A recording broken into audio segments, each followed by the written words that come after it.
Énormément de gens ont fait la même chose que toi et au fait très intelligent de supprimer Facebook et Instagram. Le problème, c'est qu'ils sont restés piégés sur WhatsApp et ça a une explication facile. C'est là que parlent les amis, la famille, les collègues de travail, tout le monde. Et voici le problème. Tu n'as pas besoin d'avoir Facebook ou Instagram pour que Meta continue de voir tout ce que tu as sur ton téléphone. Je ne parle pas de lire tes messages, ça reste chiffré. Je parle de tout ce qu'il y a autour. Qui es-tu? Avec qui parles-tu? D'où? Quel appareil utilises-tu? Quelle sauvegarde gardes-tu dans le cloud? Quelle publicité vois-tu? Ou même, quelle intelligence artificielle te recommander? On va traquer les 3 portes par lesquelles WhatsApp laisse sortir n'importe quelle donnée que tu as sur ton téléphone et on va les fermer, bien sûr, depuis Android. On commence. La première porte est très silencieuse et malheureusement ça ne sert à rien que tes messages soient chiffrés si ensuite la copie qui est sauvegardée dans le cloud est à moitié ouverte ou bien sûr non protégée. Donc, ce qu'on doit faire, c'est aller dans les paramètres de WhatsApp et on entrera dans la section qui dit « Discussion » et on fera défiler jusqu'à trouver « Sauvegarde ». Si l'utilisateur a une copie sur Google Drive ou dans le cloud sans chiffrement de bout en bout, c'est un point faible. Et si on se rend compte, on a une option qui dit « Sauvegarde chiffrée de bout en bout ». Et tu l'auras sûrement désactivé. Donc, on va cliquer dessus et on va l'activer. Maintenant, 2 options vont apparaître. Choisis « Créer un mot de passe ». Celle qui dit « Utiliser une clé de déchiffrement de 64 chiffres » ne t'en occupe pas. Maintenant, on peut créer un mot de passe qu'on n'oubliera jamais. Il doit avoir au minimum 6 caractères et une lettre et on appuie sur « Suivant ». Maintenant, il te demandera si tu veux créer une sauvegarde chiffrée de bout en bout et tu dis « Créer ». Voici l'astuce quand tu actives ça. Ni Google, ni Meta, ni absolument personne ne peut lire la copie sans cette clé. Si quelqu'un entre dans ton compte Google, il pourra voir le fichier « Oui », mais il ne pourra pas l'ouvrir. Maintenant, on va revenir en arrière et on retournera dans les paramètres de WhatsApp et on entrera dans l'option qui dit « Compte ». Vérifie que tu as activé la vérification en 2 étapes, c'est très important. La chose suivante est de vérifier que tu as une clé d'accès. Avec ça, on pourra entrer de façon sécurisée dans notre compte WhatsApp. Avec ça, on blinde les bases.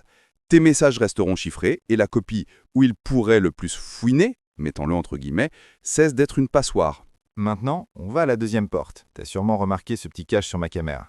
Et cette pochette que j'ai toujours avec moi. C'est pas un accessoire stylé, c'est une protection. Parce qu'aujourd'hui, on peut littéralement pirater ton téléphone. Activer ta caméra à distance, suivre tes déplacements, capter les infos de ta carte bancaire et même ouvrir ta voiture sans contact, sans que tu t'en rendes compte. Du coup, moi, j'ai opté pour un truc simple. Un cache-caméra ultra fin et une pochette spéciale qui coupe toutes les ondes. Wi-Fi, Bluetooth, RFID, GPS. Tu veux de peinard? J'ai mis le lien du pack que j'utilise en description. Franchement, c'est pas cher et ça évite des mauvaises surprises. Cette deuxième porte, on ne l'a pas dans WhatsApp. On l'a dans les paramètres de notre Android. Donc, on doit entrer dans les paramètres de notre téléphone. Maintenant, on cherchera la section qui dit « Applications » et on entrera. On fera défiler jusqu'au W pour trouver l'application WhatsApp qu'on aura ici. Ici, on a les autorisations que sans t'en rendre compte, tu as donné un jour et qui sont restées là pour toujours. On va entrer dans « Autorisations » et ici, on a toutes les autorisations qui sont activées dans WhatsApp. On va faire un tour de toutes. Par exemple, on a celle des contacts. Oui, WhatsApp a besoin des contacts pour fonctionner. Mais rappelle-toi, chaque numéro que tu ajoutes à l'agenda devient un nouveau point de connexion entre personnes, groupes ou même entreprises. Si tu as des contacts qui ne devraient pas être dans ton WhatsApp personnel, clients, travaux sensibles, réfléchis-y à 2 fois. Vérifie énormément qui tu ajoutes sur WhatsApp et rappelle-toi de le supprimer si tu ne parles plus avec cette personne. Ensuite, on a l'autorisation des photos et vidéos. On va cliquer dessus. Comme on voit, tu auras sûrement mis « Autoriser tout toujours » et « Tout toujours » n'est pas le mieux. Ce qu'on fera, c'est cliquer sur « Autoriser un accès limité ». Et comme tu vois, un petit crayon apparaît. Si on clique sur ce petit crayon, on donnera l'autorisation à WhatsApp pour qu'il puisse voir les photos qu'on veut, pas celles qu'il veut. Si tu vois que c'est trop limité, au moins nettoie périodiquement le dossier WhatsApp Média ou tous un filtre. Mais je te recommande de lui donner l'autorisation avec un accès limité.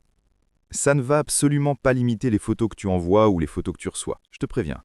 C'est simplement pour que WhatsApp n'ait pas un accès libre à toute ta galerie. Pour continuer, si on voit qu'on a l'option d'autorisation de localisation, enlève-la tout de suite. Comme moi, qu'il est en ne pas autoriser, et si j'en ai besoin, je l'active. WhatsApp n'a pas besoin de connaître ta localisation 24 heures sur 24, 7 jours sur 7. Tu devrais seulement l'utiliser quand tu choisis de la partager. Et une qui est très importante, mais qui passe inaperçue, c'est celle des notifications. Évidemment, on veut toujours savoir quand on reçoit un WhatsApp, ça c'est clair. Mais on a des paramètres qu'on peut modifier ici, dans « Style de notification ». On peut sélectionner quel type de notification on veut, si on veut un résumé ou si on veut une notification. Moi, j'ai toujours résumé contextuel. Mais ensuite, on a afficher ou masquer le contenu avec l'appareil verrouillé. C'est super important. Et moi, j'ai toujours l'option masquer avec l'appareil verrouillé. Ça ne va pas seulement te protéger des regards curieux, il y en a, ça te protège aussi des applications qui peuvent lire les notifications. Pourquoi faire? Pour te montrer des publicités plus pertinentes. Deuxième porte contrôlée. On a limité ce que WhatsApp voit du reste de ton mobile et aussi ce que le reste des gens peut voir de ton WhatsApp. Maintenant, on va à la porte numéro 3. Dans cette porte, c'est là qu'on entre dans le sujet de la manipulation globale. Et c'est que c'est une nouvelle porte et c'est là qu'entre le mot que tout le monde déteste. Publicité et intelligence artificielle. Dans WhatsApp, on va dans les paramètres et on va dans confidentialité. Vérifie photo de profil, seulement mes contacts. Information, seulement les contacts ou personnes. Les statuts, on entre et on a mes contacts. Mes contacts sauf ou partagés seulement avec. Personnellement, je te recommanderais la dernière. Mais si tu veux que tes contacts voient tes statuts, sélectionne celle du milieu, mais rappelle-toi d'inclure les contacts que tu ne veux pas qu'ils voient tes statuts. Évidemment, autoriser le partage, tu dois le mettre désactivé. Et aussi cette nouveauté que personne ne t'a dite. Stories Facebook et Stories Instagram. C'est-à-dire que tu ne pourras jamais partager les statuts de WhatsApp sur Facebook ni sur Instagram. Avec tout ça, on fait en sorte que Meta ait le moins d'informations possible sur nous. Et c'est très utile, surtout si tu utilises seulement WhatsApp. Mais le danger ne s'arrête pas là. On a Google qui aura accès à tes informations personnelles si tu ne désactives pas ça, donc va voir la vidéo qui s'affiche. On se retrouve de l'autre côté.